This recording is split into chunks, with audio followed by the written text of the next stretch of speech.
بسم اللہ الرحمن الرحیم الحمدللہ رب العالمین وصلی اللہ علی محمد وآلہ الطاہرین ولعنۃ اللہ علی اعدائہم اجمعین الی قیام یوم الدین۔ ایک جملہ جو بعض دفعہ منسوب کیا جاتا ہے امام جعفر صادق علیہ السلام سے، اور وہ جملہ ہے کل یوم عاشورا وکل ارض کربلا۔ تو ہم بتاتے چلیں کہ یہ امام جعفر صادق علیہ السلام سے نقل نہیں ہوا، اور نہ فقط یہ کہ امام جعفر صادق علیہ السلام سے نقل نہیں ہوا، بلکہ کسی بھی امام سے یا معصوم سے نقل نہیں ہوا، اور ہماری کسی بھی روایتوں کی کتاب میں یہ جملہ موجود نہیں ہے۔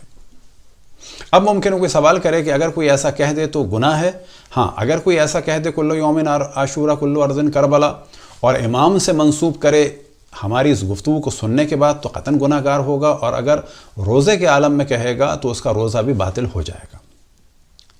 لیکن اگر کوئی کہتا ہے اس عنوان سے کہ ایک مومن کی کیفیت یہ ہونی چاہیے کہ دین کی خدمت کے لیے اور دین کی بقا کے لیے ہر وقت اور ہر روز تیار رہے، اور اس کی یہ کیفیت ہو کہ میں کربلا میں کھڑا ہوں امام حسین کی نصرت کے لیے، اور آج روز عاشور ہے، تو اس کیفیت کو بیان کرنے کے لیے اگر ایسا کہا جائے تو کوئی حرج نہیں ہے، لیکن اس کو محاورتاً ہی استعمال کیا جائے، اس کو حقیقت پر مبنی قرار نہ دیا جائے، لیکن جو اصل موضوع ہے اس کو امام سے منسوب نہ کیا جائے۔ روایات میں ہم دیکھتے ہیں کہ جب امام حسین علیہ السلام کی ولادت ہوئی تو رسول اللہ صلی اللہ علیہ وسلم کو مخصوصاً اللہ سبحانہ وتعالی نے جناب جبرائیل کے ذریعے سے باخبر کیا شہادت امام حسین کے بارے میں، کربلا کے بارے میں خود، اور روز عاشور کے بارے میں۔ رسول اللہ صلی اللہ علیہ وسلم نے گریہ فرمایا، مولا امیر المومنین نے گریہ فرمایا، جناب سیدہ نے گریہ فرمایا، اور اس موضوع کو ہم بہت تفصیل سے اس پر ڈسکس نہیں کر رہے کہ کیا کچھ ہوا۔ اور جب امام حسین شہید ہوئے تو جناب حضرت ام سلمہ صلوات اللہ وسلامہ علیہا نے عاشور کے دن ظہر کے بعد جب وہ آرام فرما رہی تھیں تو رسول اللہ صلی اللہ علیہ وسلم کو خواب میں دیکھا کہ ان کے بال بکھرے ہوئے ہیں اور سر پر دھول ہے اور آنکھوں سے آنسو جاری ہیں۔ تو جناب حضرت ام سلمہ نے گھبرا کر سوال کیا کہ یہ آپ کی کیا کیفیت ہے؟ تو آپ نے فرمایا کہ میرے حسین کو کربلا میں قتل کر دیا۔ رسول اللہ صلی اللہ علیہ وسلم نے کربلا کی مٹی جناب حضرت ام سلمہ سلام اللہ علیہا کو دی تھی اور فرمایا تھا کہ جس دن یہ مٹی خون میں بدل جائے تو سمجھ لینا میرے حسین کو قتل کر دیا۔ جناب حضرت ام سلمہ دوڑ کے اس صندوق کے پاس گئیں اور وہاں سے وہ شیشی نکالی تو کیا دیکھتی ہیں کہ وہ شیشی کہ جس میں خاک تھی وہ خون میں بدل چکی ہے۔ تو یہاں سے معلوم ہوا کہ بہت زیادہ اہمیت تھی روز عاشور کی، شہادت امام حسین کی اور کربلا کی۔ جب امام حسن علیہ السلام کو زہر دیا گیا اور امام حسین گریہ فرما رہے تھے تو امام حسن نے امام حسین کو تسلی دینے کے لیے فرمایا لا یوم کا یومک یا ابا عبداللہ، کہ میرا غم اور مجھ پر غم اور جو مصائب پڑے ہیں وہ اتنے نہیں ہیں، تم پر بہت زیادہ ہوں گے، یعنی مجھ پر گریہ نہ کرو۔ اور فرمایا کہ حسین جیسی مظلومیت کا دن تمہارا ہوگا ایسا دن کسی پر نہیں آیا۔ اور امام زین العابدین علیہ السلام نے بھی روز عاشور کے بارے میں فرمایا لا یوم کا یوم الحسین، کوئی دن بھی حسین کی مظلومیت جیسا دن نہیں ہے۔ اور ساتھ ہی اصحاب امام حسین علیہ السلام کے بارے میں بھی کثرت سے روایت ہیں کہ ایسے اصحاب کسی کو بھی نہیں ملے۔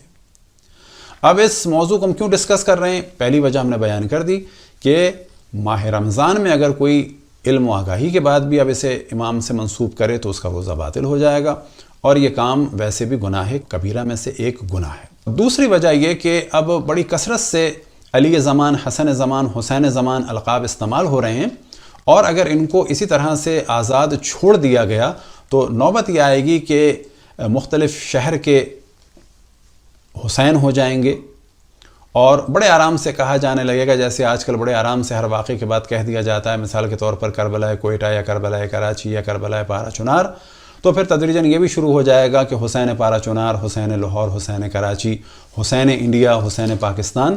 تو نتیجہ یہ ہوگا کہ فی الحال تو اتنی بری صورت نہیں ہے، لیکن آئندہ صورتحال خطرناک ہو جائے گی، لہٰذا یہ ذمہ داری ہوتی ہے دینی طالب علموں کی اور علماء کی کہ وہ آئندہ کے بہت سارے انحرافات کو مد نظر رکھتے ہوئے بہت ساری چیزوں کو شروع ہی میں کلیئر کر دیں۔ ہم بات واضح کریں کہ نائبین اربائے امام زمان علیہ السلام ہوں، وہ بھی علی زمان، حسن زمان و حسین زمان نہیں ہیں، چاہے شیخ صدوق ہوں چاہے شیخ مفید ہوں۔ اور اگر آج کل کے زمانے میں آ جائیں اسی صدی میں تو چاہے آیت اللہ العظمی ابو الحسن اصفہانی ہوں، چاہے آغا بروجردی ہوں، چاہے آغا حکیم ہوں، چاہے آغا خوئی ہوں، چاہے آغا خمینی ہوں، چاہے آغا سستانی ہو چاہے آغا خامنہئی ہو، کوئی بھی علی زمان، حسن زمان، حسین زمان نہیں ہے. ان سب کے نعلین ہمارے لیے مبارک ہیں، ہماری سر آنکھوں پہ ہیں. لیکن علی زمان، حسن زمان، حسین زمان ایک دفعہ نہیں، ہم لاکھوں دفعہ کہیں گے. صرف اور صرف اور صرف امام زمان علیہ السلام کی ذات مقدس ہے.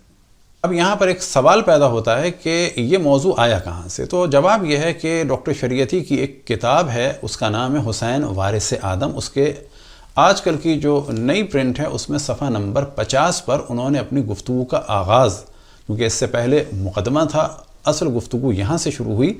تو امام جعفر صادق علیہ السلام سے یہ جملہ منسوب کر کے وہ فرماتے ہیں کل شہر محرم، کہ ہر مہینہ محرم کا ہے. وکل یوم عاشورہ وکل ارض کربلا، کہ ہر روز عاشور کا روز ہے اور ہر جگہ جو ہے وہ کربلا ہے. تو یہ ان سے ایک علمی غلطی ہوئی. ہر روز عاشورا و ہر گوشه از زمین کربلا و ہر ماه در هر سال و در هر قرن محرم. این سخن امام صادق ہے. اور یہ ذہن میں رہے کہ وہ کوئی بہت بڑے ریسرچ اسکالر نہیں تھے، اور جو ان کا ڈاکٹریٹ تھا وہ بھی در حقیقت ایک کتاب تھی جس کا نام ہے فضائل بلخ، صفی الدین بلخی کی.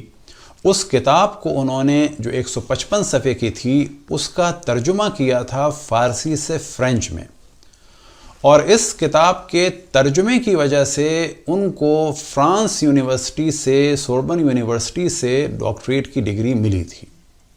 اور یہ کام عموماً بعض یونیورسٹیز کراتی ہیں اپنے علمی خزانے کو بڑھانے کے لیے، کہ مختلف لوگوں کو مختلف مقالوں اور کتابوں کے ترجمے کا کام دیا جاتا ہے. اصل میں ڈاکٹر شریعتی، کہ اللہ ان کے درجات بلند فرمائے، وہ خطیب تھے. اور یہ ذہن میں رہے کہ ایک خطیب اور ایک شاعر کی گفتگو میں بعض دفعہ مبالغہ بھی ہوتا ہے. تو غرض یہ کہ پہلی دفعہ انہوں نے اسے نقل فرمایا.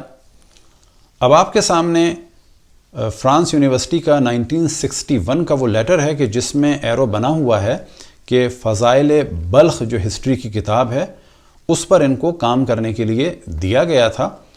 اور اس کے بعد 63 میں ان کو فرانس کے سفارت خانے سے فارسی میں بھی ان کے ڈاکومنٹ کا ٹرانسلیشن ہوا، اور پھر آپ کے سامنے فرینچ میں بھی ہے. ضمناً بتاتے چلیں کہ ڈاکٹر شریعتی کا جو اصل نام تھا علی شریعتی مزینانی تھا. مزینان ان کے علاقے کا نام ہے. اب کیونکہ اس زمانے میں آج کل کے بعض بڑے علماء اس زمانے کے نوجوان تھے اور وہ سن چکے تھے ڈاکٹر شریعتی سے، اور انہوں نے بھی دقت نہیں کی اور انہی کی سنی ہوئی بات کو انہوں نے آگے نقل کر دیا. اور یہ بات واضح رہے کہ ڈاکٹر شریعتی کیونکہ ایک جوان اور اس زمانے کے پڑھے لکھے فرانس سے آئے ہوئے اور صورت شکل کے اچھے خطیب تھے، آج کل کے بھی بعض بڑے علماء ان سے بہت زیادہ متاثر تھے، اور ابھی بھی ان کی زبان سے بعض دفعہ انہی کے نظریات بغیر کسی تحقیق کے زبان سے جاری ہو جاتے ہیں. دعا ہے کہ خداوند تبارک و تعالیٰ ان کے درجات کو بلند سے بلند فرمائے. تو اس بات کو ہم نے کلیئر کر دیا کہ ڈاکٹر شریعتی در حقیقت ایک بہترین خطیب تھے کہ جو بہت ہی زیادہ مترادف الفاظ کا استعمال کرتے تھے، اشعار کا استعمال کرتے تھے، اور بہترین گفتگو فرماتے تھے، اس میں کوئی شک نہیں. اسی قسم کا موضوع بعض عرب شعراء نے بھی اپنی شاعری میں بیان کیا ہے، لیکن بالکل اس طرح سے نہیں، تھوڑا سا مختلف طریقے سے. اس میں سے پہلا شعر ہے شرف الدین محمد بن سعید بویسری کا، اور ان کا ایک ہے قصیدہ بردہ شریف کے جو بہت ہی مشہور و معروف ہے. ایک اور ان کا قصیدہ ہے اور وہ ہے قصیدہ حمزائیہ. اور اس میں ایک شعر ہے کل یوم وکل ارض لکربی منہم، اور بعض جگہ ہے فیہم کربلا و عاشورا، کہ میرا کرب ان کے لیے یعنی اہل بیت کے لیے ایسا ہے کہ ہر روز میرے لیے عاشورہ ہے اور ہر زمین میرے لیے کربلا ہے. یہ اپنے لیے فرما رہے ہیں کہ میرے لیے ہر روز روز عاشورہ ہے اور میرے لیے ہر زمین زمین کربلا ہے. دوسرا ایک شعر ایک شیعہ شاعر کا ہے اور ان کا قصیدہ ہے قصیدہ رائیہ، اور ان کا نام تھا عبد الحسین عاصم، اور یہ عالم دین بھی تھے اور مجتہد بھی تھے اور شاگرد تھے آیت اللہ العظمیٰ مہدی بحر العلوم کے۔ ان کا شعر ہے كأن كل مكان كربلاء لدي عيني وكل ضمان يوم عاشورا، کہ اہل بیت کے غم میں میری کیفیت ایسی ہے کہ ہر جگہ کربلا، اور میری آنکھیں ایسی ہیں کہ ہر روز عاشورا۔ تو انہوں نے بھی یہ نہیں کہا کہ ہر زمین کربلا ہے، یعنی اپنی کیفیت بیان کر رہے ہیں۔ تو یہ تھی مختصر سی گفتگو اس جملے کے بارے میں کہ جو منسوب کیا جاتا ہے معصومین علیہ السلام سے، اور ہم پہلے بھی توجہ دلا چکے کہ یہ غلطی سے منسوب کر دیا ڈاکٹر شریعتی نے۔ یہ ہماری کسی بھی کتب روائی میں، کسی بھی روایتوں کی کتاب میں نہ صحیح حدیث کی صورت میں ہے، نہ ضعیف حدیث کی صورت میں ہے۔ دعا ہے کہ خداوند تبارک و تعالی ہم سب کو اپنے رسول، اپنے حجتوں، خصوصاً امام زمان علیہ السلام کی معرفت اور اطاعت کی توفیق عطا فرمائے۔ وصلی اللہ علی محمد و آلہ الطاہرین۔